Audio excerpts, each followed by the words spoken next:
Everybody sing with me. These niggas are trash.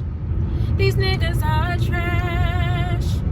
Lord, it's never me. These niggas are trash. These niggas are trash. These men are trash. Lord, it's never me. These niggas are trash. And every time you just feel like Lord, is it me? Why me? Just remember this song. Who I am. Back in high school, I used to bust it to the dance. Now I hit the FBO with duffels in my hands. I did half a Zen, 13 hours till I land. Had me out like a light, ay, like a light, ay, like a light, ay, slept through the flight, ay. Hey y'all, what's up? So I'm leaving the dollar store because I know I love the dollar store. Had to pick up some little, some stuff. But this is gonna be a little car rant.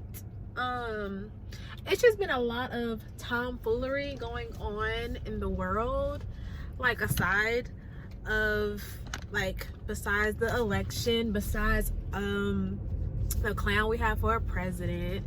It's just all around, America is just doing the absolute most.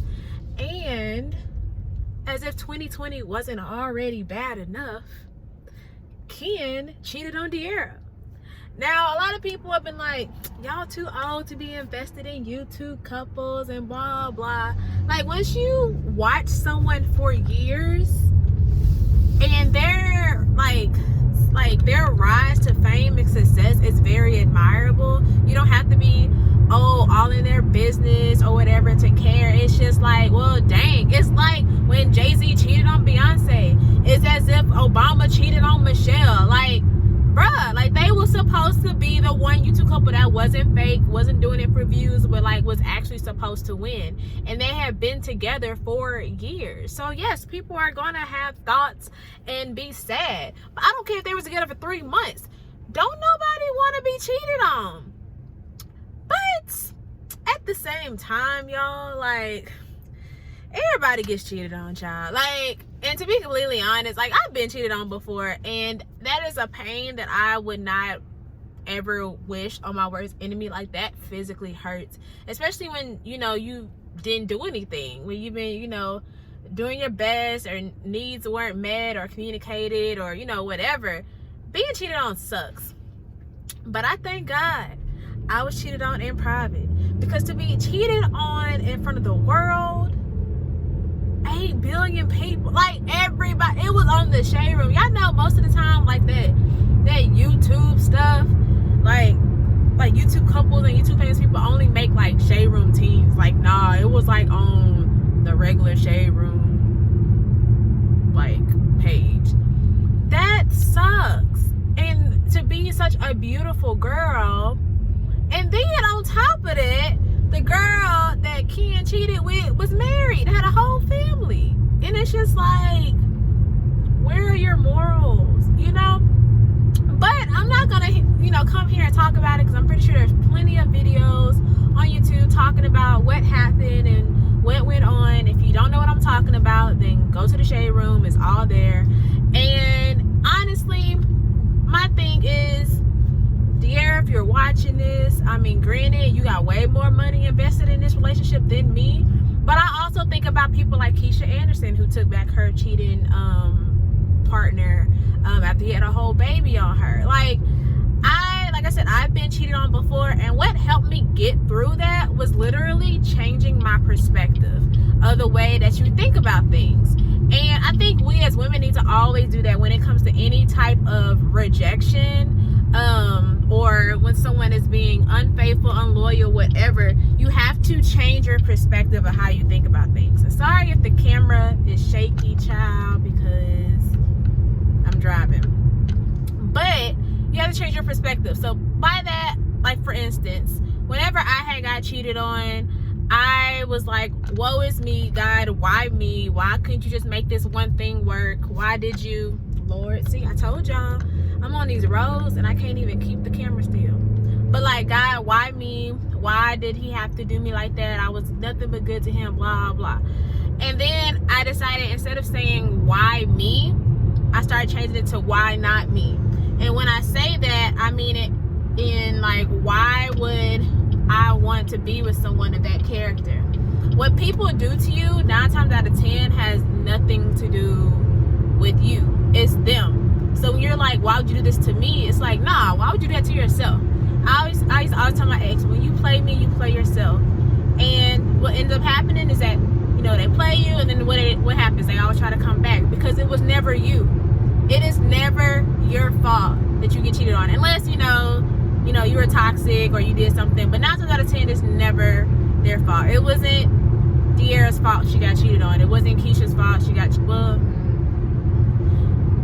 y'all know how I feel about Keisha. That's another story. But my point that I'm making is 9 times out of 10, what people do to you has nothing to do with you. That's just them, their own demons, or that's their character, and that's how they are. So when they do things to hurt you, that is God removing them from your life. I felt like around the time when I had got cheated on, I always elevate afterwards. I always get like a new job, a new house, a new car. Something great always happens to me every time I've ever gotten played by a guy. And I had to realize that where God was taking me, that God couldn't come with me. Like, you just, sometimes where God takes you, you can't take everybody with you. Oh, is this the cops? Oh, it's the ambulance. But yeah, so you can't go everywhere with everybody. And that, once I changed my perspective to thinking that way, instead of thinking, oh, I'm so hurt, I'm being punished for something, is this my karma? I felt instantly better. Like, okay, maybe not instantly better. It took me a while to like realize that. But if you're going through that now, try to change your perspective. For instance, whenever I had got cheated on a couple of years ago, I lost a lot of weight afterwards. And I remember praying to God, like, God, I feel like I'm getting big. Like, I need to lose weight. Should have been more specific. But I lost that weight, and I got back fine. And what happened? I got a new nigga, and my old nigga tried to come back. Like, that's just what happens. Like, another way to change your perspective of things, like I said, instead of asking God, why me, you need to be like, you know what, God, thank you for showing me that person's true colors. People are deceptive. People wear false masks. People are opportunists. People use you. Not saying that's what happened in Ken and Dearra's situation, but to be completely honest, I feel like if they wasn't a YouTube couple, that couple would have been done anyway, probably years ago. When you're with someone for that long, like, things are bound to happen. And I promise you, and I can bet that is not even his first time cheating. That's probably just the first time it was in public and caught on camera. That's a long time to be with somebody. And when you're constantly, like, I guess not judged, but maybe judged by like the outside world because you put all of your business and your relationship online, like, things are bound to happen. And it happened. Now I would hope that this ain't like one of them like publicity stunt things, and they did it for views, or they pranked America. Like, I honestly don't think that's what it is. But it really, really sucks that happened publicly for Dearra. So yeah, like, y'all, you just honestly, you have to just find your self-worth and just understand that you don't deserve that treatment. I don't think anyone deserves to get cheated on. And I also feel like if that does happen to you, like, that doesn't make you less of a person. That doesn't make you dumb or stupid. And even if you decide to stay and work it out, I do think sometimes people do make mistakes. Now, for me personally, I've taken back cheaters before, and once a cheater, always a cheater. So do with that what you will. But if you feel like it ain't gonna happen no more, or you got a lot of money invested in it, like Dearra and Ken, or Keisha and Jeremy, then by all means do what's best for your pockets, I guess. But yeah, but if you're a regular smuggler like me and you're going through something similar to this, like, yo, like, be happy. For some people this might not resonate with all, but I was so happy that I was just left with a heartbreak and not a baby. Okay, so if you're in that situation and all you got was a heartbreak and you didn't get a baby, be thankful. Change your perspective, be thankful. If you was in a situation and they were toxic, abusive, controlling, and they got tired of you, be thankful that they left. Be thankful. No one should be in a situation like that. If you were struggling financially because they was draining you and they didn't work, they were a bum, be thankful. Now you got extra money for snacks. Like, you just got to change your perspective. Like, think about all the good things. If you're going through a breakup right now, I want you to write a pros and cons list of the things that's happened since your breakup. When I broke up with one of my exes, I lost weight. I started focusing more on self-care. My skin got better. I went to sleep peacefully, not worried about cheating on people. I stopped stalking his social media, the other girl's social media. Like, it's peaceful knowing that you're not getting cheated on no more. Like, I don't understand why people want to stay in those situations. But you know, you just got to make a pros and cons list, and I promise you, like, your pros should outweigh your cons of getting out of a toxic situation when you have been cheated on. Like I said, for Ken and Dearra's situation, I just feel like they made a lot of money together, so that's probably what's gonna suck. They got a whole channel together, so that's probably gonna suck. They just built a house, they got cars, like, they were engaged. Like, it's kind of just more so embarrassing.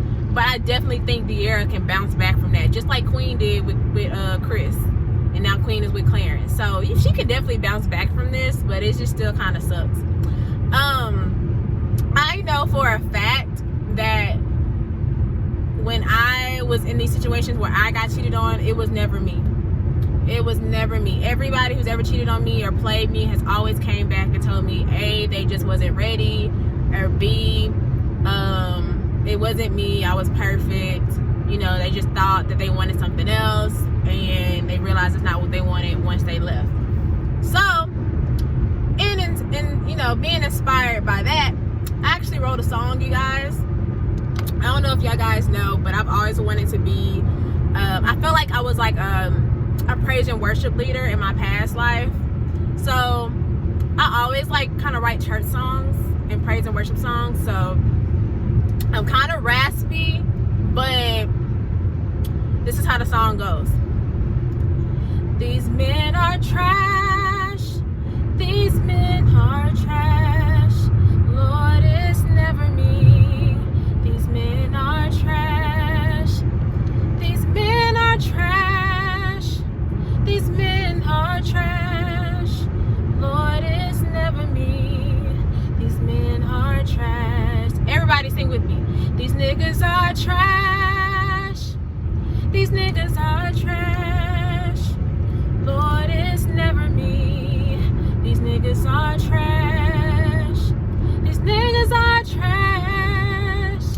These men are trash. Lord, it's never me.